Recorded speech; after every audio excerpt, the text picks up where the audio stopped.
بسم الله الرحمن الرحیم ترګه اسلامیک چینل سره دی او د کېدو لپاره سبسکرایب په بٹن کلیک کړئ او په دې ټاله په دې انګړي کلیک کړئ د نور ویډیوګانو دا لومبي حاصلولو لپاره ډیر شکریا. بسم الله الرحمن الرحيم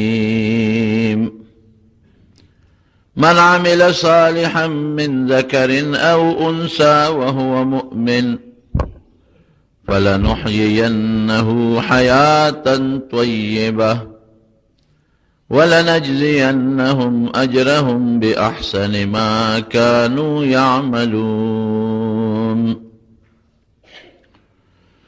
د نیکو اعمالو د برکاتو بیان می شروع کړو او د خبرې مقصد زما دا چې انسان په دنیا کې نیکو طرف ته توجه پیدا شي، د نیک عمل وکړي او د ګناه نه بچ شي. ځکه نیک عمل باندې الله خوشحالیږي او چې څوک عمل صالح نیک نه کوي ګناه کوي الله پې خفه کېږي. نو عقلی خبره ده چې الله په کوم څیز خوشحالیږي کار ښه دی او چې په کوم خفه کېږي ښه نه دی. چې په کوم څیز الله خوشحاله شي نیک عمل نو الله په دنیا او آخر کې اجر ورکوي، خوشحالي ورکوي د دنیا. او که یو کار داسې وي چې الله پې خفه کېږي او بندې وکړي نو په هغې الله دنیا کې سړي له سزا ورکوي او په آخرت کې هم. یو مثال د هغې د نن بیا بل ذکر کوم. حضرت موسی علیه السلام د الله په انبیاو کې د یو لوی مرتبه پیغمبر دی. پیغمبرانو کې الله خپل درجې مقرر کړي دي. د بعضو درجه په بعضو باندې چته ده. نو په دغه پیغمبرانو کې چې کوم د لوړو مرتبو خاوندان دي، هر پیغمبر وریاد ساته د خدای مقرب بنده دی. هر پیغمبر خدای د ګناه نه محفوظ ساتي او هر پیغمبر په خپل وخت او په خپل زمانه کې په خپل مخلوق کې د الله په مخلوق کې دا د لوی مرتبه خاوند دي. خو بیا د دې منځ کې درجې او مرتبې دي. نو یو پکې حضرت موسی علیه السلام تیر شوی دی او زمونږ د نبی علیه السلام د امت نه پس دویم نمبر په ډېر تعداد کې چې کوم انسانان جنت ته ځي هغه د موسی علیه السلام امت دي. ځکه بخاري شریف کې حدیث دی، نبی علیه السلام فرمایي چې ما ته الله د قیامت منظر وښو. یو پیغمبر بروانو یو ډله به ورپسې وه، بل پیغمبر بروانو هغه پسې به راکوټې قوم، بل پیغمبر بروانو هغه پسې به دوه کسو، چا پسې به یو کسو او څوک به یوازې روانو. وی داسې مې وکتل یو ډېره لویه ډله ده، د اسمان دا غاړه یې ډکه کړې ده. وی ما تپوس وکړه د حضرت جبریل علیه السلام نه چې دا به زما ډله ځکه ډېره زیاته وه. وی نه دا موسی علیه السلام خپل امت کې روان دی او جنت ته ځي. وی بیا ما ته وی بره وګوره چې مې وکتل ډېره لویه ډله ده او د اسمان دا ټولې غاړې ډکې کړي دي. وی دا ستا امت دی. حضور پاک فرمایي یو حدیث کې راځي چې د زمونږ مثال د نورو امتونو په مقابله کې داسې دی لکه د غوی سپین غوی په شا کې یو تور داغ، یا د تور غوی په شا کې یو سپین داغ. دومره مونږ لږ یو او بیا به د نور مخلوق په نسبت دوی سي د جنت مخلوق زمونږ د نبی علیه السلام امت دی. یوې صبره دی ټولو نه. نو خبره مې دې پورې کوله چې د موسی علیه السلام امت دا په زیات تعداد کې به جنت ته ځي د نبی علیه السلام د امت نه پس. دغه موسی علیه السلام د فرعون دربار کې لوی شوی دی.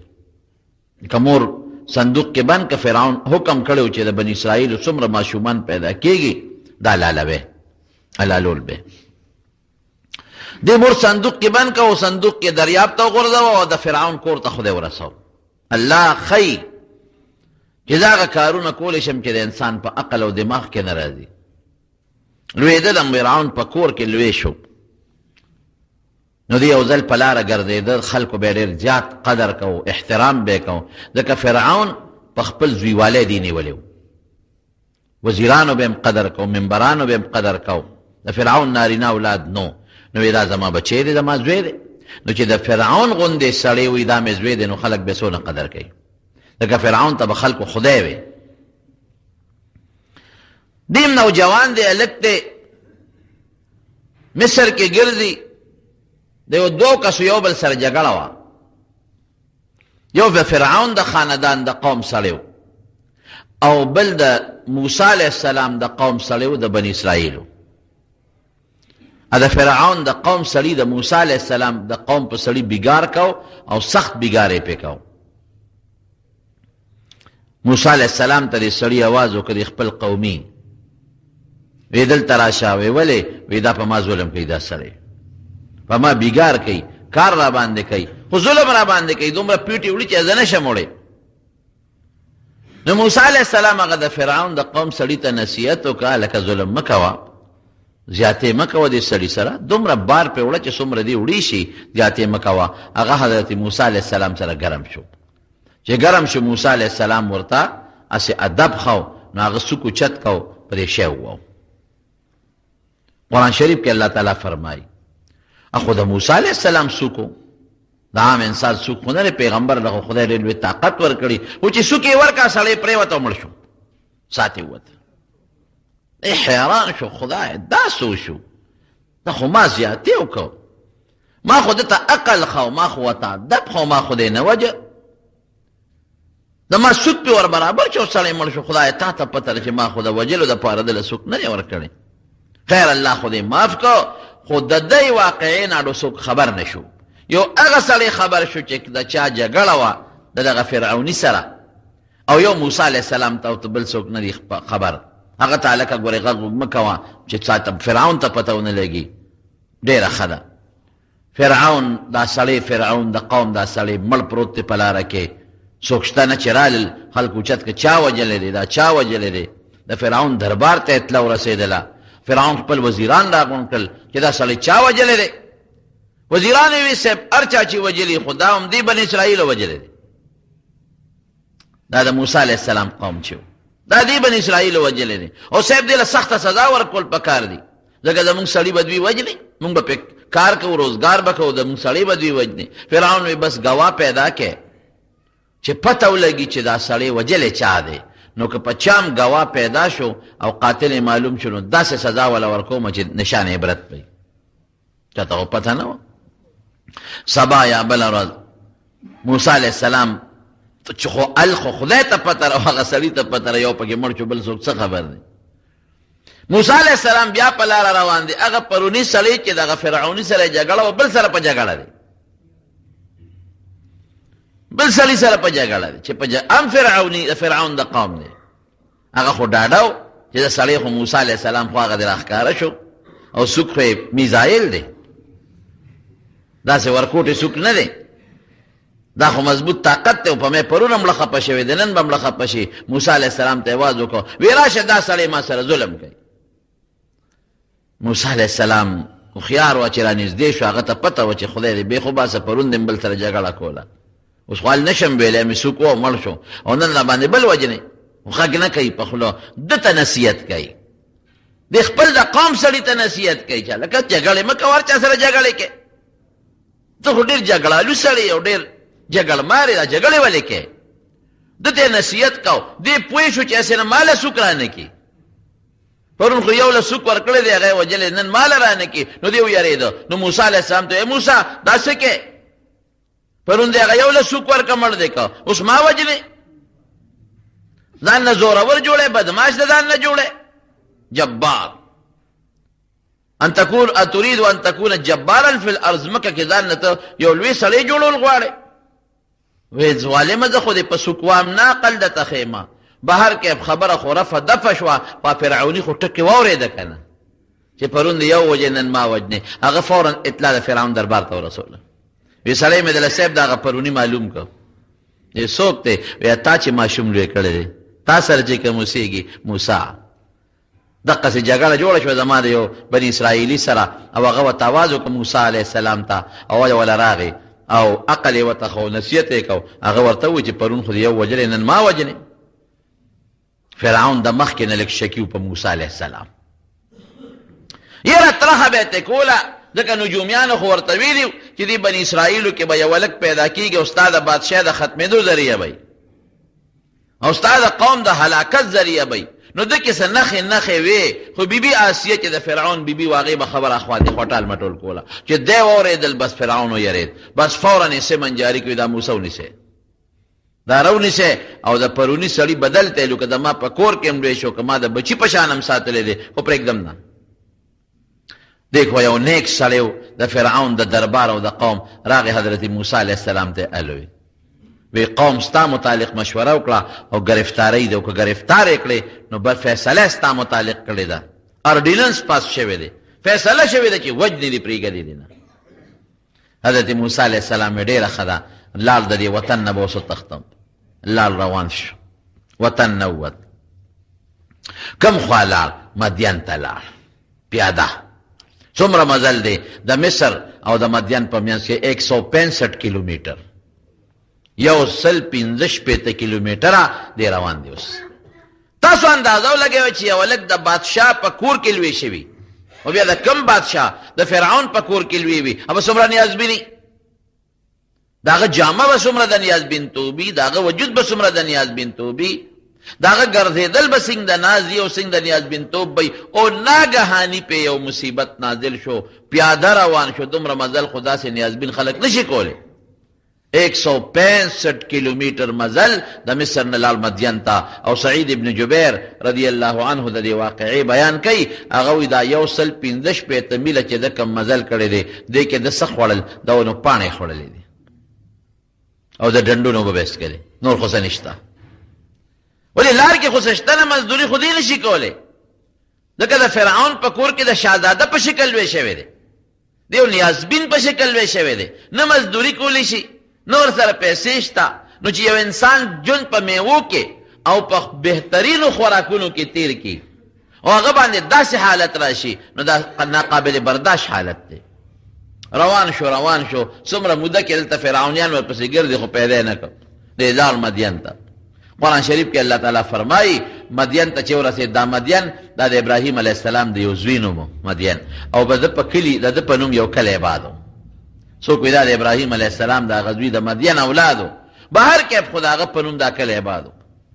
هلته چې دی ورسېد یو کوی دی او یو هغې سره خوا کې مزېدار سوری دی، نو دی راغی د هغه سوري په غاړه باندې کېناسته او د الله په دربار کې لاس اوچت کړ، رب انی لما انزلت الی من خیر فقیر.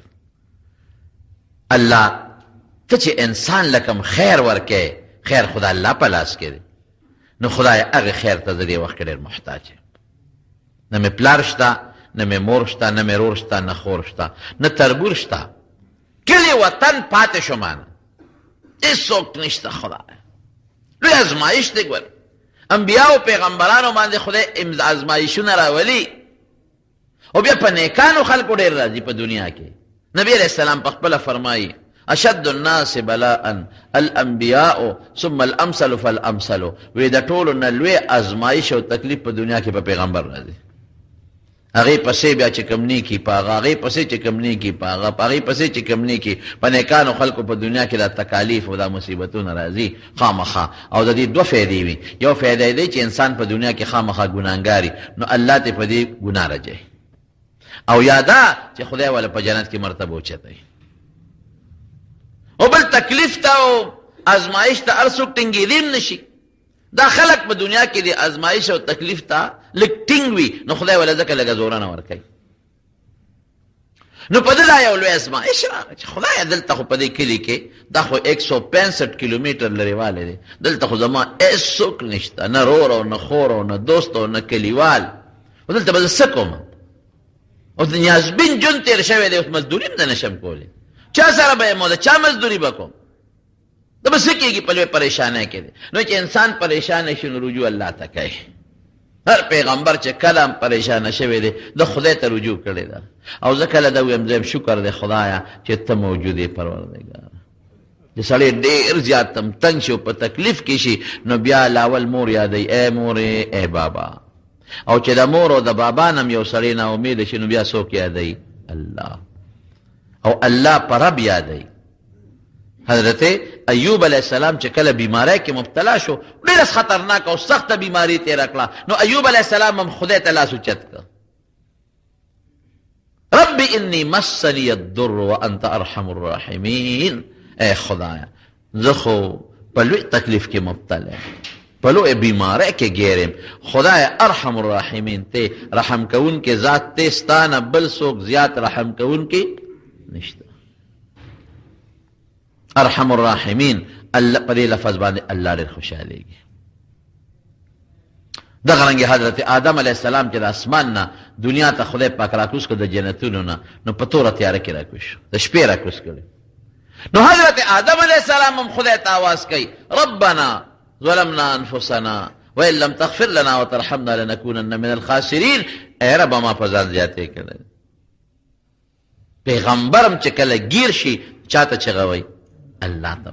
او دا مسلمان ته یو تعلیم دی. مسلمان لدا یو ټریننګ دی یو تعلیم دی مسلمان لا چې تا تم کله تکلیف پیښ شي مخلوق پرېدا الله ته رجوع کوه. اللہ کے تا اللہ پکار کی ہوئی دیر ہے لیکن اندیر نہیں ہے.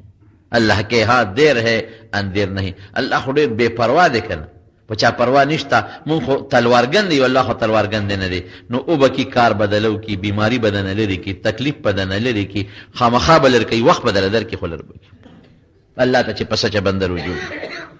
نو حضرت موسیٰ علیہ السلام ہم دغا دے کی کینا چیزا زه خو ډېر لرې شم دلته خو فرعونیان نشي را رسېدی خو دلته به زه څه کوم ډوډۍ به د کوم ځای جامه کور کوم ځای به اوسېږم چې ویې کتل یو کوی دی د هغه کوی نه خلکو وبرېستې څوک په مشکونو کې کورونو ته وبوړي څوک په منګو کې وبوړي چا څاروي راوستي دي او د هغه کوی په غاړه حوضونه دي تالونه دي اتلو کې اوبه چې هغه څاروي سیراب کوي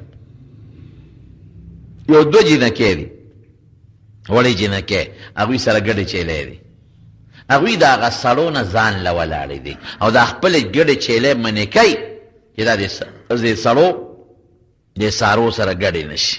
ومن دونهم امرأتان تذودان ګډې چیلې اخوا کوي. حضرت موسی علیه السلام په هغه جنکو زړه لږ غوندې خفه شو ورنږدې شو ما خطبکما تاسو ولې دلته کې ولاړ یې او دا ګډې چیلې نه سیراب کوي. هغه جینۍ ورته وایي وی مونږ دا ګډه چیلې ځکه نه سیرابو چې سړي دی هلته. اوس ګوره د نیکو ته ګوره میوې ته یې ګوره اوس وی ولې نو سیرابه وی سړي دی چې تر څو دا سړي نیتلې نو هغې پورې مونږ نه ورځو سړو نه مونږ یاره کوو سړو له نه ورځو او ګناه ده چې مونږ جنکې یو او د سړو په میانځ کې ورځو او مونږ د سړو په میانځ کې وردننه کېږو خپله ګډې چیلې سیراب کو. لا نسقي حتى يصدر الرعاء او ذروه سوي وابونا شيخ كبير چې اسنه د دې میلمره باندې سبل خیال لا نشي ځکه چې تاسو نارینه چې نارینه ولې ګډه کې لینه سره او بوله نه راولي چې زنانه راولي نو هغه وته په یو دو ټکو کې خبر اخلاص کړله چې یو خدا سړی دی د دوی سره ګډ مونږ ګډه چې لینه سیرابو دا ګناه ده. دویم دا دی چې زمونږ هېڅوک نشته یو بابا مو دی هغه بوډا دی هغه ګډه چیلې نشي سرولی بس دا پوټې خبره یې ورسره وکړه. حضرت موسی علیه السلام فکر مه کوئ زه ته سیسټم برابروم. نو بعضې علما وایي د هغه ډله کې ورغی او هغه بورقه وه چې هغه غټه بورقه دا به د څاروي دا سرمن وتړله د هغې نه به یې بورقه جوړه کړله یو بورقه چې به یې راویستله نو په هغې به حوض نیم حوض به پیدا کېده او په لسو کسو په 12 کسو به ګرګړې تاوه جنکو ځان نه نشو ورستې جنکې خوارانې په دې تمه وي چې په دې حوض کې په دې ګودر کې چې ته مابقیه لګې غوندې اوبه پاتې شي نو موږ به خپلې ګډې چیلې سرابو هغوی له چا اوبه راایستلې نو څوک خو چې دې په ګڼه کې موسی علیه السلام ورغې طاقت د پیغمبر خو ډېرې خلک یې خوا دې خوا کړل او نیغ ورغې په ګرګړې ګرګړې یې د خلکو نه واغېسته او بس په خپله ورته ونښته اوبې راویستې او بعضې علما وایي چې نه موسی علیه السلام لږ انتظار وکړو خو چې سړي لاړل نو هغوی هغه غټه تیږه راواغېسته او په کوی یې کېښوده کوی کې څه پرېونه دي ځکه د علاقې کوی دی اوبه تې وړي ځان له او څاروو له تیږه یې کېښوده او څه لږې غوندې اوبې په ډنډونو کې پرېښودې دي جنکو ته. موسی علیه السلام ورغې هغه تیږه چې 10-12 کسانو به اوچتوله هغه یې نیغه اوچته کړه خو یې کېښوده هغه بورقه چې 12 کسو به ګرګړې تاوه هغې ته په خپله ونښته هغه اوبې راوویستې او هغه ګودر کې واچولې حوض یې ډک او جنکو ته یې آواز وکړي راشئ شا به خپلې ګډې چیلې مو سیراب کې هغې ګډې چیلې اوبه کړلې او بیا هغه تیږه واخېسته په کویه کېښوده او د اونې لاندې سم لاس ته او سر ته یې لاس کېښود او بیا د خدای په دربار کې سوال کوي رب انی لما انزلت الی من خیر فقیر یا خدایا ته چې کم خیر نازلې مخلوق باندې کم رحم او کرم کې الله دې وخت کې ستا رحم او خیر ته ډېر زیات محتاج یم په دعا الله ډېر زیات خوشحالېږي بعضې خلک وایي وی دعا کوم نه قبلېږي نه قبلېږي نه قبلېږي د دې جواب حضور پاک کوي زه درته د هغې د حضور پاک د مختلفو حدیثو په رڼا کې ویم نبي علیه السلام وایي چې نه د انسان دعا الله قبلوي خو بعضې وخت کې زر قبوله نه کړي لږه پس یې قبوله کړي د خیر په دې کې بعضې وخت کې چې ته څه غواړې ادر نه کړي د هغې نه ښه دله در کړي ته وې دعا قبوله نه شوه بعضې وخت کې دله خدای پاک د دنیا یو مصیبت په هغه دعا ختم کړي یو مصیبت راځي اپې خدای ختم کړي بعضې وخت کې دی چې ته دعا کې نو د اخرت مرتبه په خدای درکې او د یا په د دنیا ګناه خدای لري کې وي د قیامت پر ورځ به بعضې خلک هغې له به الله ډېر لوی اجرونه او ثوابونه به ورکړي وایي چې خدایه ما خو دا دومره نیکۍ نه دي کړی چې دا دومره ثوابونه دې راکړل وایي دا ستا په دعا کې په دنیا کې هغه دواګانې وې تا وې نه قبلېږي نه قبلېږي ډېر ورځې له مې دله ساتلې وې دی به وایي خدایه افسوس چې مې یو دوام نه وه قبوله نو ښه به وه اوس به راته دا ټولې خوشحالۍ میلاو شوې انسان خو په خپل خیر او په خپل شر نه پوهېږي دته خو پته نه لګي حضرت موسی علیه السلام یو ځل یو سړی راغی ډېر نږدې کس یو یاره وي ته خدای ته سوال وکړه چې زما متعلق سبا څه کېږي چې ما پې خدای مخکې خبره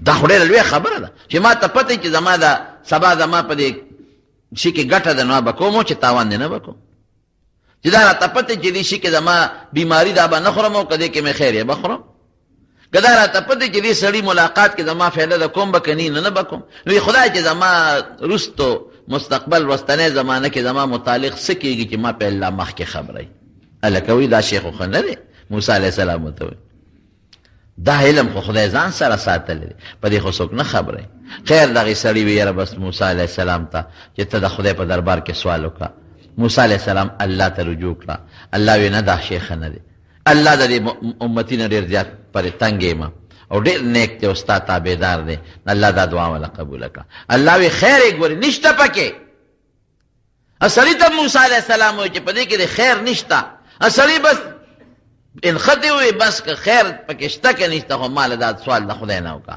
بس الله وی ډېره ښه ده ځه قبوله مې کړه والا د ده متعلق چې سبا بل ورځ څه کېږي دی به پې زه مخکې خبره وم سړی خوشحاله شو لګیا دی له دنیا تجارتونه کوي خو چې سبا ورته پته له دې تجارت کې مې ګټه د هغه کوي او چې دې کې مې تاوان دی نه کوي دې اخیستو کې مې ګټه د هغه کوي او دې کې مې ګټه نشته نه کوم دې کې ګټه ډېره ده دې کې کمه ده ډېرې والا کوي او لږ والا نه کوي یو ځل ورته پته ولګېده چې زما یو اس دی او هغه مري رستو حالاتو باندې خبر شو ځکه دعا قبوله ده اس مې مري بزرې اس کې پړې واچوه منډۍ ته یې بوته او خرڅې کړه راغی خوشحاله د پیسې جیب کې جوړې دي موسی علیه السلام ته وایي وی وګوره که نه تا خو وی چې خیر پکې نشته څنګه خیر راته میلاو شو وی ولې وی راته پته ولګېده چې اس مې مري وی به مې ته میله کې مې خرڅ کوس که د چا مري به ما پیسې نغدې کړې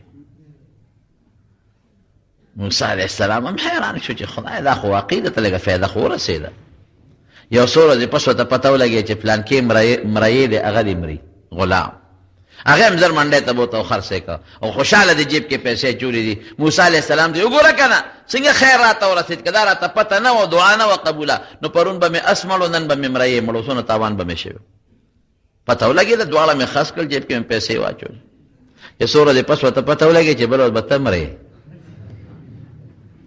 خدای پاک خو دا څیزونه پټ ساتلي دي که زم دا خله چې بشیر جان ته د مرګ پته نه لګي دا یعنې دا هغه چغې او کوکې به خلکو اورېدلې وي چې پلانکې او خدای خبر دا غټ وجود به په 10 ورځې په 15 ورځې کې ویلې شوی ډوډۍ به کم ځای خوړه چې خدای زه خو په پلانکې ورځ مرم دا به څه کېږي خدای پاک دا څیزونه پټ ساتلي دي ګنې که دا پته چاته لګېدې چې زما زوی زما رور زما بچی زما ښځه به په پلانکۍ روز مري ټول کلي کې به غوغا وه هر چاته به پته و زما زوی به هفته پس مري خلکو به د مخکې نه دواګانې یو بل ته شروع کړې خدای خیر پکې واچي دا الله هر کار کې حکمت یې موږ په خپل خیر او شر نه پوهېږو الله زموږ خیر او شر باندې پوهېږي چې دا ورته پته ولګېده چې زه مرم لاړ موسی علیه السلام د الله رسوله ما ته خو پته ولګې بله اوس خو زه مرم نو چې مرې زه څوک یم زه څوک یم ته خدای ته ووایه ما له ټیم وروستو کې په ژړا شو موسی علیه السلام الله ته وایي چې دغه زما هغه امتي خو ته خو دا پته لګېدلې ده الله ورته ګوره ما درته ویلي و چې د ده په دغه دعا قبلېدو کې خیر نشته چې دته د وروستو حالاتو پته لګېږي خو تم پیټینګ شو هم پیټینګ ونو وی ګوره یو انسان نه بعضې وخت کې په دنیا کې غلطي وشي نو موږ د هغه په سر یو مصیبت راچو مصیبت نیغ د ده په دې کپری را رواني نو زمونږ پې رحم راشي چې دا سړی خو زما بنده دی او نیک دی نو هغه مصیبت مونږ لرې کړو د ده په دې مال یې ورغورځو دې ته بچ کړو لږ یې دړمن کړو خو بچ یې کړو د سر نه دا مصیبت ته لرې کړو نو یې د ده په سر یو مصیبت را روانو نو یې زمونږ پې رحم راغی نو یې هغه مصیبت هم د ده په اس ورغورځو چې دا اس به وله مړ کړو لږ به یې دړمن کړو دا وله ډېره ده نو ده خو درد ونه لید اس یې خرڅ کړ مصیبت اویزان پاتې شو بیا د ده په سر راغی چې بیا هم پې ور واچو بیا پې زمونږ رحم راغی چې د نیک سړی د رحم پې کو نو هغه هم وله په مرۍ ور واچو چې د مرۍ به وله مړ کړو لږ به یې تاواني کړو دا ډېره ده وی هغه مرۍ هم خرڅ کړه مصیبت یې بیا ونه لیده هغه په سر اویزان دی بل څه شته نه چې پې اوس ور واچو ورته وایي چې کپن ځان له تیار ساته اوس اور الله د انسان په خیر او په شر پوهېږي بعضې وخت سړي مالي تکلیف راشي بعضې وخت کې انسان ته مقدمه راشي بل ټینشن راشي دا غټ مصیبت یې خدای پاک د انسان په سر راغورځوي نو الله پې رحم وکړي غټ مصیبت ته شاته کړي لږ غوندې دړمنې کړي لږ یې خفه کړي لږ یې معمولي بیماري پې راولي د زوی بیماري د رور خپله مقدمه تاڼه تحصیل د ګاونډي تکلیف لږ معمولي خفه کړي خو دا غټ تکلیف او مصیبت نه پې خدای بچ کړي خو په داسې قسمه تکلیفونو کې رجوع به مونږ چاته کوو بیا الله ته د الله نه به سوال کوو نو حضرت موسی علیه السلام چې جینکو ته هغه څاروي بکړل ګډه چیلې اخو روانې شوې کور ته او دې بیا سر ته یې لاندې لاس کې څه خو شته نه څادر جامې دقه چې څه جامې د ځان نه ته وکړي دغه دې نه بستره شته او نه بالغ شته او د خدای په دربار کې همغه سوال یې وکړه رب اني لما انزلت الی من خیر فقیر خدای چې ته کوم خیر نازلې کوم کرم کې الله زه ورته دې وخت کې ډېر محتاج هېڅوک نشته که زه به څه کوم ډوډۍ سره به څه کوم شپه را روانه ده د شپې به څه کوم دا جینکۍ لاړې کور ته دا جینکۍ څوک وې دا د حضرت شعیب علیه السلام لوڼه وې و الی مدین اخاهم شعیب د هغې لوڼه وې بنا بر قول راجحه هغې لاړې شعیب علیه السلام ته بابا د دې هلک فریاد خو یې واورېده د دې مسافر هغه تکلیفات خو یې ولیدل چې څوک یې نشته بابا یو مسافر سړی مو لید بې کسه بې څوکه دی یو اونې لاندې سملاس بابا داسې معلومیږي د دې وطن نه دی د بل وطن خلک پېژندلی کېږي که نه دلته د پنجاب نه خلک راشي موږ یې نه پېژنو د افغانستان نه چې څوک راشي دلته موږ نه پېژنو شکل نه پته لګي جبې نه پته لګي جامو لباس نه پته لګي چال نه پته لګي سړی نه غلطېږي بابا مسافر دی څوک او د بل ځای نه راغلی بابا داسې معلومیږي لکه چې ډېر بې کس او بې څوکه دی ډېر فریاد یې وکړه د ونې لاندې پرېوت او بابا موږ له اوبه راوویستلې هله یې پې خفه شوله دې جینکو پلار هغه جینکو ته وایي چې بچې زه یو کار وکړې ورشه رایولی تپوس به ترې وکړي که مسافر نو او غریب بې کسه نو مدد به وکړو او تاسو له او ورته قصه مو وکړه چې ډېر پهلوان او بهادر هم دی او بې راله راوویستلې او ډېر نیک هم دی ځکه چې موسی علیه السلام د جینکو سره خبرې کولې سر یې ښکته کړی و جینکو ته یې نه کتل مخ یې ته یې واړو نو نیک هم معلومیږي بابا وی وه شرای وله چې مزدوري وله ورکړو تاسو له یې ګډې چیلې سیراب کړي مزدوري به ورکړو دا یو جینۍ ورپسې لاړو موسی علیه السلام د ونې لاندې سر ته لاس یې ښودی دی ملاس دی او دا جینۍ ورته وایي ای مسافره ای انسان ولې ان ابي یدعوک زما پلار دی غواړي لیجزیک اجر ما سقیت چې تا مونږ لکه مې اوبه رسي د هغې مزدوري درکوي.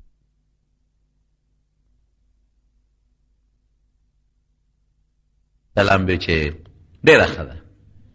روان شو. چې روان شو، دا جنۍ ته مخکې روانه ده او موسی علیه السلام وروسته دی. نو چې باد به راغی د دې دا پنسې به وړه دا خپې به ورته ښکاره شي. نو دی کې خو د پیغمبرۍ نښې اثار دي. جنۍ ته وایي ما نه وروسته شه، زما نظر پته لګي. نو ته ما ته شاته نه اواز را کوه چې داسې توشه داسې توشه، په دې لار لاړ شه، په دې لار لاړ شه. اوس وګوره، یوه نیکي خو موسی علیه السلام وکړه.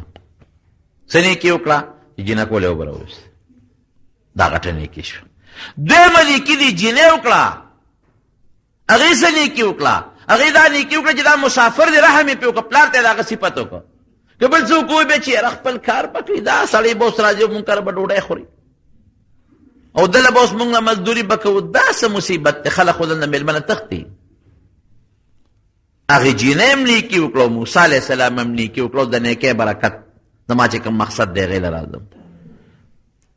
موسی علیه السلام ورته ما نه وروسته شوه، ما ته د شا نه اواز را کوه چې داسې توشه داسې توشه. ډېره ښه ده. جینۍ ترې وروسته شوه. د دې جینۍ نوم صفورا و، په سواد سره صفورا. پلار لی بوته چې څنګه یې بوته شعیب علیه السلام له.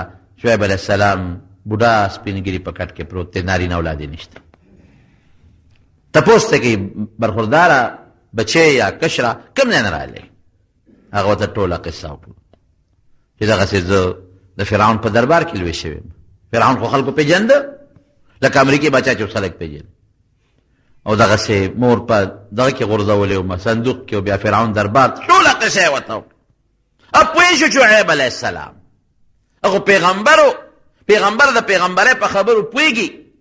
لکه یو ډاکټر ته یو سړی خبرې کوي، بل ډاکټر هغه ته پته چې دا ډاکټر دی. یو عالم ته څوک د مونږ نه څوک د مسلې تپوس وکړي، مونږ ته پته ده چې دا امي دی او که دا ملا دی.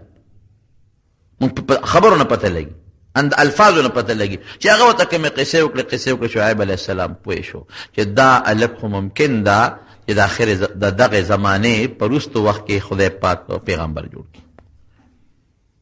شعیب علیه السلام ورته جنۍ څه وایي؟ یا ابت استاجره ان خیر من استاجرت القوي الامین. بابا ځان سره مزدور کې نه، ځان سره باسې مزدور خو ساتې که نه، دې مزدور کا. ولې؟ د کې دوه صفتونه دي، یو امانتګر دی او یو ډېر مضبوط دی. د مضبوطۍ اندازه خو یې د هغه بورقې نه ولګوله چې بورقې ورته د لسو کسانو په یوازې راوویستله، او د امانتګرۍ اندازه یې څه نه ولګوله چې د جنۍ ته یې نه کتل، او په لارې جنۍ د ځان نه وروسته کړله. پردو جنکو ته کتل، پردو هلکانو ته له جنکو کتل، دا ډېر لوی جرم دی. نن سبا د دې لوی ذریعه موبایل او انټرنیټ دی. لوی تبعی ده، انټرنیټ خو لوی تبعی ده. الله دې مسلمان د داسې ګناهونو نه وساتي. نو دې کې ته مصري مضبوط هم دی، پهلوان دی، مزدور دغسې پکاري. که مزدور چې هغه کمزوري وي نو ته به ورسره کار کوې، که تاله به کوې. مضبوط مزدور پکاري، طاقتمن. او بل امانتګر هم دی. مزدور کې دا صفت هم پکار چې دی امانتګري. که یو خیانتګر مزدوري خو هر څه به تا نه پټوي، غلا به نه کوي. په مزدور خو به ته اعتماد کوې. بازار له لګې سودا له نو د لسو شی به دله په 12 په 15 یادې 15 به جیب کې اچوي، د سلو شی به دله په شپږ شلې راوړي او شل به جیب کې اچوي، د کور نه به نه غلا کوي.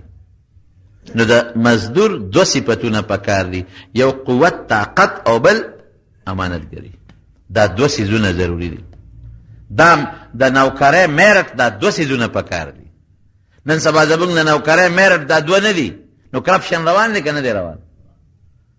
چې په کار پوهېږي چې دا کم کار لري مقرر کړي، په هغې طاقت وي، او دویم امانتګري. نن زموږ په یو نوکرۍ کې د دې کار پوهېدو هغه خو به ذاتې لرې به کړو، خو د امانتګرۍ سوچ او خیال اړه چا شته دی؟ امانتګر دی او که نه دی؟ شعیب علیه السلام موسی علیه السلام ته وایي چې ښه داسې یو کار وکړه، ما سره مزدوري شروع وکړه. 8 کاله به ما سره مزدوري وکړه، د جنکو کې یو به درته په نکاح کړم، او که 10 کاله دې وکړل نو ستا د طرف نه به یو احسان وي. موسی علیه السلام خو د خدای نه غوښتله چې زه اوس ماته یو ځای میلو شي چې زه هلته کې شپه تېره کړم، ماته د ډوډۍ او د رزق یو ځای میلو شي. ځکه اوس که فرعون ما نه خبر شو یا هغې علاقې ته لاړم خو ما خو وجې پرېږدي خو مې نه. نو دی ورته فورا وایي ایم الاجلین قضیت فلا عدوه. دې دوو نیټو کې چې ما کومه پوره کړه نو خبره ټیک ده. شعیب علیه السلام ته بالکل ټیک ده. بس زه وی الله علی ما نقول وکیل، بس خدای زما ستا منځ کې گواه دی. بس علما لیکي سعید ابن جبیر وی 10 کاله ده شعیب علیه السلام سره تیر کړل، حضرت موسی علیه السلام دا هغه خدمت یې وکړو، هغه سره تیر کړل. او دې کې د خدای ډېر لوی حکمت دی چې د شعیب علیه السلام سره وخت تیر کړي چې د نبوت او د پیغمبرۍ ټریننګ ورته حاصل شي. ځکه د یو ډېر لوی فرعون سره د مصر د یو ډېر لوی فرعون سره مقابله روانه ده. اوس د الله تعالی د طرف نه خو د ده په سر باندې ازمایښونه پراته دي. قرآن شریف کې الله تعالی فرمایي د موسی علیه السلام ته وفتناک فتونا، ای موسی تا باندې ګورې ما په مختلف وختونو کې مختلف ازمایښونه راوستي دي. لومبی ازمایش هغه چې مور صندوق کې بند کو دریاب ته لړک. دیم ازمایش هغه چې فرعون ګیرې ته لاس واچو. او ښځې دا خو هغه هلک معلومیږي یا سړیه توست ماشومان ته هر چا ته لاس اچوي او فرعون یې ګیرې ته چې لاس واچو چک یې ورکړه سر یې ورته لاندې کړ. نه دا خو هغه معلومیږي.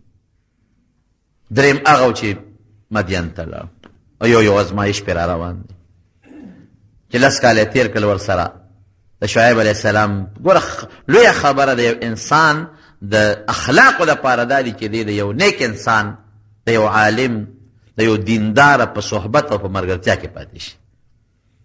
هلته د فرعون دربار کې وخت تېر کړی دی، اخو د شهزادګۍ وخت و. اوس یې خدای پاک او د نه خو وروستو جوړېږي پیغمبر خو د شهزادګۍ وخت نه تېروي. نو الله تعالی اوس د هغې شهزادګۍ د وخت دغه بدل ودلته به په بل طرف باندې برابروي چې اوس د شعیب علیه السلام سره در باندې وخت تېرومه. هلته کې د شهزادګۍ دور و چې دلته دغې ګډې چیلې وسره هلته کې د په فومونو کې او په بهترینو بسترو کې خوبونه کړي دي او د فرعون وینځو به په غیږ کې لوی ګرځولې او مینې به یې د سره کولې. اوس یې لږونې دلته کې په خاورو منډې تړلې وې او اونې پاڼې وسنډې. پیغمبر نبی کریم صلی الله علیه وسلم فرمایي ما من نبی الا رعى الغنم. وی یو پیغمبر داسې نه دی تېر شوی چې هغه ګډې چیلې نه سرولې. صحابه دوی وانت یا رسول الله تاسو سرولې دي؟ وی امام سموده سرولې دي. ګډه چیلو کې ډېره لویه فلسفه ده. څوک چې ګډه چیلې سري ده کې باجزي او خان چې سري موټرو کې چې ګرځي هغې به لږ کبر وي. ګډو چیلو والا کې باجزي وي. ګډو چیلو سره چې څوک ګرځي ده کې به مشقت او محنت وي. ګوره سار نه شروع شي ماښام را پیدا شي نو دې وروسته خو د امت خیال ساتي جهاد به کوي هجرت به کوي چې ده کې د مشقت ماده پیدا شي. ګډه چیلې چې څوک سره دی به پوره ویښ چې شرمخ رانه ګډه چیلې ونه تختی. او دا ګډه چیلې ټول پېژني. مونږ ته پته نه لګي. یو سړي زامن ګڼو 14 که 14 بچي و. یو سړي تپوس وکړو څو بچي دي؟ وی 14 یا 14. وی نومونه یې څه دي؟ یا کاغذ یې راوویستو. وی کاغذ نه نوم دنه تپوس کوم. وی دې کاغذ کې مې لیکلي دي ما ته نه دي یاد. وی پیژنې پسه. وی چې تا کاغذ کې نومونه لیکلي دي وی پیژنې پسه. وی ما وله ګیرې او سر له مختلف رنګونه ورکړي دي. زمونږ خو دغه حال دی. لیکن زه کله حیران شمه دا چې څوک ګډې چیلې سري ده ته وګورم ټول یو شان سپینې وي. هغه ته پکې پته لګي چې دا پردی ده او دا خپله ده. زه شپونکیان تر ګډې چیلې سري که نه هغه ته بلکل باقاعده په هغه 100-200 ګډو کې پته لګي دا زما ګډ دی د فلان کې دی، دا زما ګډه ده او دا د فلان کې ګډه ده. نو پیغمبر ته به د خپل امت پته لګي دا منافق دی دا سوچه مسلمان، دا د شیطان لاس کې دی او دا زما په لاس کې دی، دا کافر دی او دا مسلمان دی. هغه د ګډو چیلو هغه تجربه اب سبا د په امت کې پیدا کېږي او دی به پوره ویښي چرمخ ګډه ونه تختی او یا غله نه غلونه کي. دغه رنګې پیغمبر امت سره پوره ویښ دی چې شیطان یې رانه په مخه نه کړي. ګډه چیلې امت حیثیت لري. نو هلته کې د الله عجیبه نظام دی، هلته کې په ناز و نعمت کې لوی کو، دلته کې د شعیب علیه السلام خواله راوست. 10 کاله چې پوره کړل او مکه جینۍ په نکاح کړه چا چې سپارش کړی صفورا. پیغمبرۍ ته لږ ټیم پاتې دی، اوس پیغمبرۍ میلاوېدلو 40 دینو ته یو څو ورځې پاتې دي. اوس دلته خدای داسې یو سیسټم وله روان کړی دی چې هلته سړی مړ کړه، دلته مدین ته راغی، دلته 10 کاله ورسره پوره کړل او هلته پیغمبرۍ ته یو 4-5 ورځې پاتې دي. نو بیبي ته یې ویې چې زه چې ځو څه. شعیب علیه السلام اجازت وغوښته چې زما خو 10 کاله وشو، اوس زه خپل مصر ته ځم، ممکن دلته ما څوک نه پېژني. هغه وخت مې شکل یو شانته، اوس بل شانته دی. هغه وخت مې وجود یو شانته، اوس ما څوک څه پېژني. زه لاړ به شمه، یو ورور مې و هارون او یو مور مې و یو خور مې وه، د هغې ملاقات خو به وکړم، پټ به لاړ شم خپل کلي ته. حضرت شعیب علیه السلام خو پیغمبر هغه ته پته وه، وی ښځه بچی لاړ شه، څه سامان یې وله لږ ډېر ورکړه او ورته یې وی لاړ شه یو کونټۍ راواله په دې ګوټ کې پرته ده. موسی علیه السلام چې ورغی چوکو ته یې ګوته کې یو کونټۍ راواغېسته، شعیب علیه السلام ډېر راوړه، وی نه دا کېده بله راواله، کېښوده، بله یې راواغېسته. چې راغې او ورته وی بیا دې همغه راوړه، وی نه خو ما کېښوده بله مې راواغېسته، وی نه دا کېده ورشه بله راواله، دا زما ده. هغه کېښوده بله یې راواغېسته، چې بار راوت بیا ولا په ګوتو ورغلی و. وی تا ته معلوم چې بله راواله، وی صاحب امې کېښوده بله مې راواغېسته، وی دا دې همغه راغېستې ده، وی زه بس دا ستا په قسمت ده. دغه کونټۍ وه چې حضرت آدم علیه السلام ځان سره جنت نه راوړی وه. بعضې علما وایي 10 څیزونه یې راوړي، یو پکې دا وه، وی زه دا کونټۍ ځان سره واله او ګډې چیلې هم وله ورکړې، ها دا ځان سره واله، په لاره به ځې یو 100 میله مزل دی 15 نو خامخا به لار کې تا ته د اوبو ضرورت راځي، پی بس کې دی، د پیو ضرورت به راځي، د غوښې ضرورت به راځي، دا ګډې چیلې ځان سره روان شو. د خپل علاقې ته چې رانږدې شو، وادي سینا ورته وایي، یو وادي ده، یو غر دی پکې. هلته بچي ته ښځې ته د ماشوم د پیدا کېدو تکلیف پیدا شو. اوس شپه ده، تیاره ده او دې کې باران هم شروع شو، یخنیم ده. اوس ښځه ورته وایي چې ما ته خو تکلیف شروع شو د ماشوم د کېدو، دی اوس زه څه وکړم، دلته خو کلي نشته. ناګانه یو ځای کې یو رڼا ولیدله، اور بلېده. نو اور خو هغه ځای کې بلیږي چې کوم د انسانان وي، بغیر د انسان نه خو اور نه بلیږي. نو موسی علیه السلام دې ښځې ته وایي داسې کار وکړه، ته دلته کښېنه او زه ورځم دا اور بلیږي، دلته به خامخا څوک انسانان وي، نو تا له یو شغله راوړم یا لږ سکاره به دله راوړم. لکه دغې وخت کې زنانه ته د ګرموالي ضرورت وي او ګورم که څوک وي دله به رام ولم چې ستا خدمت هم وکړي. ښځه ورته وایي داسې وکړه، د هغې خو علاقه وه که نه، په دې علاقه کې به ګډې چیلې سرېدلې، وایي داسې کار وکړه، په دې علاقه کې ماران او لړمانان ډېر زیات دي، څپلۍ په پښو کړه او دا چوکه ځان سره واله، چوکۍ ځان سره واغېسته او څپلۍ په پښو کړئ او هغه چې کوم ځای کې اور بلېده هلته ورغی. اوس چې ورغې اور اوس په اورنه کې بلیږي، چې اور ته یې وکتل خدای ونې اور اغېشتلې او اور هم نه دی اوس لرې دی نه، خو اور ښکارېده، خو چې ویې کتل نو څه بل شان څه رڼا ده. خیر دی خو حاجت په مخ اغېشتې دی، هلته کې بیبي یې تکلیف کېده، نو یو شوړی راواغېسته او هغې له وسوړي چې هغه اور ته دې شوړه کې را منتقل کړي، بیبي له یوسي. نو چې دې کله هغه شوړه هغې ته نږدې کوي اتې اوچتېږي، چې دې راښکته کوي راښکته کېږي. دی حیران شو، تو هم نشته، د اور تو هم نشته، د اور لوګي وي لوګي هم نشته، او یو عجیبه نظاره یې ولیدله چې دا څه شی دی پروردګار. دې چې دا کار کوي، دې کې اواز ورته وشو، یا موسی انی انا ربک، زه اور نیم ستا رب یم، فخلعن علیک انک بالوادي المقدس طوى. ته ما سره ولاړې پڼې و، بس پڼې دې لرې کړه او ته په داسې وادي کې چې د هغې نه برکتي وادي بله شته دی نه، چې الله یو انسان سره په یو ځای کې الله ملاقات کې، خو د برکت ځای به یې کړ. اوس ده چې دا اواز اورېده نو دا د انسان اواز نه دی، دا د الله اواز دی. د انسان اواز خو به په غوږونه اورې او د الله اواز به په هر ځای اورې، د خوند ورکړ ډېر زیات. دا اواز دې شاته ګوري الله ته کوم ځای، بره ګوري، یو خوا ګوري، بل خوا ګوري. دغه رڼا څوک وي د الله تجلي وه او څوک وي دا د فرشتې رڼا وه. اواز د الله دی. د کوم ځای الله؟ د کوم ځای؟ یو خوا ګوري، بل خوا ګوري، هغې پسې پریشانه دی. هلته پروردګار یې ښځې سره امداد وکړ، ډېر په اسانه وله خدای نارینه بچی ورکړ. او دلته کې دی لګیا دی الله سره خبرې کوي. حضرت موسی علیه السلام له الله دا یو منقبت ورکړی دی، هر پیغمبر له الله یو شان ورکړی دی. د موسی علیه السلام دا شان و چې رب العالمین ورسره کلم الله موسی تکلیما، مخ په مخ یې ورسره خبرې کړې دي. دا د یو حیثیت دی. رب العالمین فورا ورته وی چې ته ما پیغمبر مقرر کړې، نبوت مې دله درکړې، ته نبي شوې. 40 سال دقه ټایم پوره شو، څلوېښت ورځې الله هغې له سیسټم برابر کړ. تا له ما پیغمبري درکړه. اوس پیغمبري په ظاهر کې خو یو بوج دی، خو په حقیقت کې د الله یو ډېر لوی احسان او انعام دی. پیغمبري خو د خدای ډېر لوی نعمت، نبوت میلاو شو. او فورا د نبوت هم داسې نه دی چې ګنې بالښت ته به دی ډډه والي یا کټ کې به ملاستې نه. اذهب الى فرعون انه طغى، ځه فرعون د مقابلې لپاره مې مقرر کړې غله ده. اوس خدایا فرعون نه خو ما سړی وجلی دی، د هغه خو په ما بدل پورې دی. یوه دویمه دا ده چې زما ژبه کې لږ غوندې یو پوټی لکنت دی.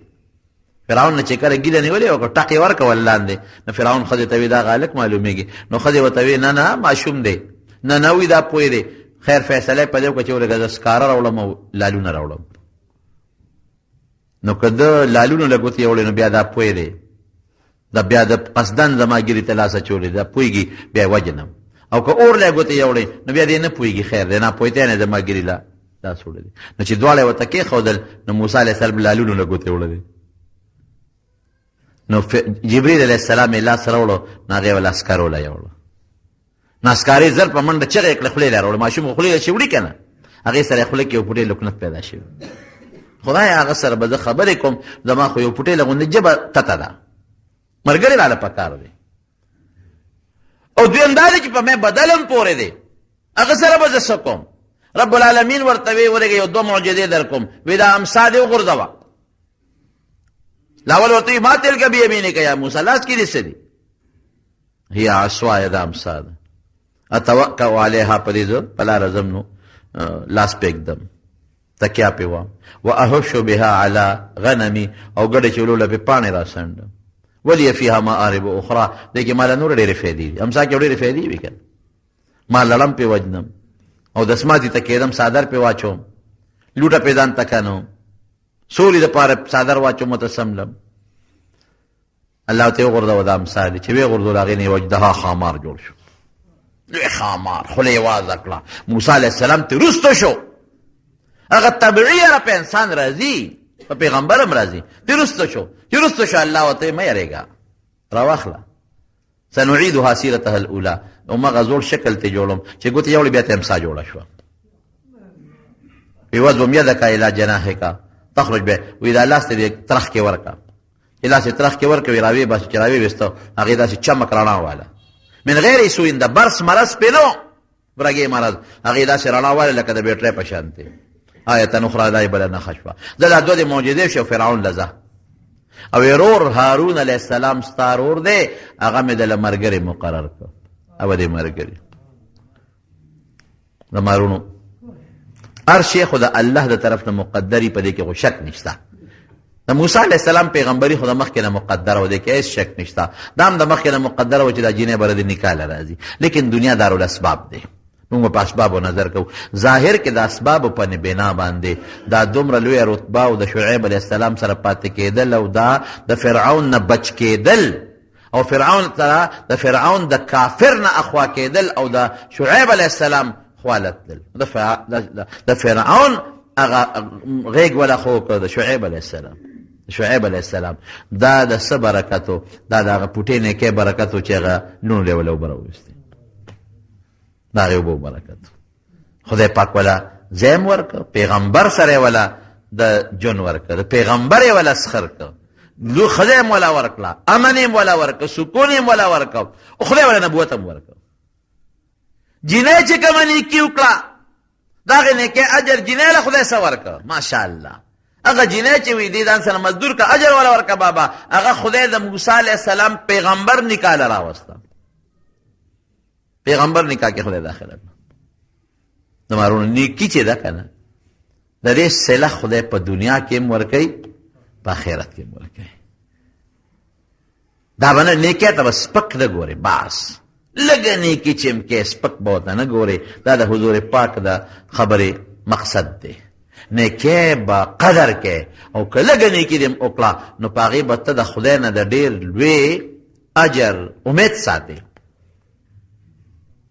ډېر لوی اجر امید به ساتې او دا به په زړه کې سوچ کې چې د دې نیکۍ ثواب دا به ماله خدای په دنیا کې هم راکوي ماله به دا په آخرت کې به الله راکوي ولې په نیکۍ الله خوشحاله شي مسلمان سره دې ښېګړه وکړه دا نیکي ده جومات سره دا زموږ جومات دی مثال زه به یو مثال تاسو له ظاهر کې درکړم دې جومات کې دا موږ ټک ټوک پوټې پوټې کار وکړو او دې کې ډېرو مسلمانانو حصه واخېسته ډېرو مسلمانانو چا ول ځمکه هم زه هم خرڅ کړې دی هغه پیسې موږ په دې لګولې مثلا چا نغدې چا 15 او چا 10 نو څه مو خیال دی چې دغه نیکي به خدای ضایع کړي نه څومره خلک لګیا دي دلته مونځ کوي څومره پکې سبق ویلې کېږي څومره تلاوت دی څومره ختمونه دي څومره مدرسه د ماشومان دي څومره جمعې مونځ دي او ثوابونه دي خدای نه دا الله تعالی دا نیکی د نیکۍ قدر انسان سره نشته او دا قدر چا سره دی الله سره دی نو ما د نیکۍ د برکاتو غالبا دا 5م بیان دی تاسو 6م بیان دی تاسو مې په دې باندې پوهولې چې نیکي وکړئ نیکی هغه عمل دی چې په الله پې خوشحالېږي بدي هغه عمل دی چې الله پې خفه کېږي چېرې هم دا سوچ مه کوئ چې ما دا بدي وکړله او په دې به ماله په دنیا او په آخرت کې خیر میلو شي خیر بني شر بی تا ته به دا خیر ښکاري لکه یو پتنګ چې اور لځي نو دا اور دی پتنګ ته ښه شی ښکاري که بد ورته ښکاري ښه شی ښکاري ته رڼا ښکاري ښکلې رڼا ولځي خو چې ورشي نو هغې د هلاکت ذریعه وي که نه دقه رنګې په دنیا کې که ته یو ګناه کې او خدای د لږ خوشحالي درکوي دا خوشحالي داسې ده لکه پتنګ ته چې هغه اور خشته ښکاري نور هغه ته بیا نه ښایي زما ورور نیکي وکړې نیک عمل وکړې په ژبه په لاس پیسو کې صدقه شوه د دنیا جون خو لار درنه پاتې دی د دنیا چې څومره دولت دی دا د نه بیا دلته پاتې دی بچي د نه پاتې دي ټوپک د نه پاتې دی کارخانه د نه پاتې ده هر شی دلته په دنیا کې د نه پاتې دی چې تا سره قبر لځي او جنت ته ځي نیکي به ځي او که جنت ته دې رسوي نیکي به دې رسوي الله پې خوشحالېږي نو که وړه نیکي وي او که لویه نیکي وي او ته یې وکړې نو پې خوشحاله شه او نیکي وکړې چې الله سره مینه وکړي رب العالمین دې موږ له خیر او برکت راکړي خدای موږ له د نیکو توفیق راکړي الله د ګناه نه مو ساتي که څه نیکۍ مو کړي پروردګاره تېره له قبوله کړي او تیرا له اجر په دواړه جهان راکې او ته آخرت کې زمونږ دپاره د نجات او د کامیابۍ ذریعه وګرځې دوکېبازې دوستان بیماران دي الله تعالی ته وله شفا ورکړي که څوک قرضداران یې قرضونه اخلاص کړي خدای چې څوک مونږ سره مینه کوي ته ورسره مینه وکړي دې جومات ته چې کوم د لرې لرې ځای نه دوستان راغلي دي الله په یو قدم وله اجر ورکړي چا ته څه پریشانۍ ټینشنونه دی هغه الله په خوشحالو بدل کړي چا کې مړي شوي دي الله تعالی ته وارثانو له صبر ورکړي او چې هغه مړي یې وبخي رب العالمین زمونږ د دنیا او د آخر خیر او برکت نصیب کړي د دنیا او د آخر د فتنو نه مو ساتي زمونږ یو دوست دی هغه بچی ناجوړه دی بیمار دی دعا ورته وکړه چې رب العالمین وله شفا ورکړي الله دې وله روغ صحت ورکړي الله دې وله شفا ورکړي بعضې نور دوستان د هغې ته پریشانۍ دي الله ته وله پریشانۍ په خوشحالو بدلی کړي